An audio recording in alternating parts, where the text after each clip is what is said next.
নমস্কার, আমি doctor CS ধর। আজকে 32 বছরেরও বেশি সময় ধরে কলকাতা শহরে অর্থোপেডিক্সের প্র্যাকটিস করছি। হিপ রিপ্লেসমেন্ট হচ্ছে যেখানে হিপ জয়েন্টে আমরা যখন ওখানে চেঞ্জ করি। নি রিপ্লেসমেন্টের সঙ্গে এটার তফাৎ হচ্ছে, হিপ হচ্ছে একটা বল এন্ড সকেট, মানে একটা সকেট থাকে, তার মধ্যে একটা বল থাকে। যেমন এটা একটা সকেট আর এটা একটা বল। এই যে ফিমার বোনের এন্ডে একটা বল থাকে। এই অপারেশনটা তখনই করা হয় যখন এই জয়েন্টটা কোনো রকম আর্থ্রাইটিসের জন্য খারাপ হয়ে যায় বা পেনফুল থাকে, তখন আমরা হিপ রিপ্লেসমেন্ট করি।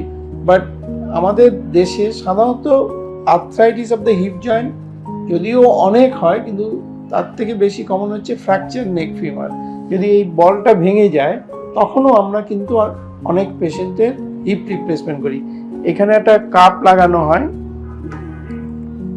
যদি আমি দেখাতে পারি এখানে ইয়ে করে। এটা হচ্ছে কাপ, যদি কাপটাকে লাগানো হয় হাড়ের মধ্যে এরকম ভাবে, এবং এই হাড়ের মধ্যে একটা বল লাগানো হয় একটা ইয়ে করে, এবং এটা বল এন্ড সকেট এভাবে থাকে, এবং এটা করার পরে পেশেন্ট পরদিন থেকেই হাঁটাচলা করতে পারে এবং কোনো অসুবিধা হয় না। এটা হচ্ছে হিপ রিপ্লেসমেন্টের ব্যাপারে।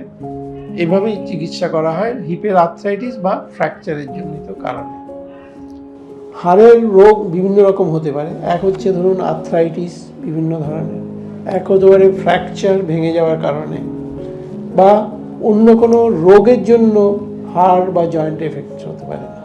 যেটাই হোক না কেন, অর্থোপেডিক্স দ্যাট ইজ বোন অ্যান্ড জয়েন্ট সমস্যা নিয়ে আপনারা আমার কাছে আসতে পারেন।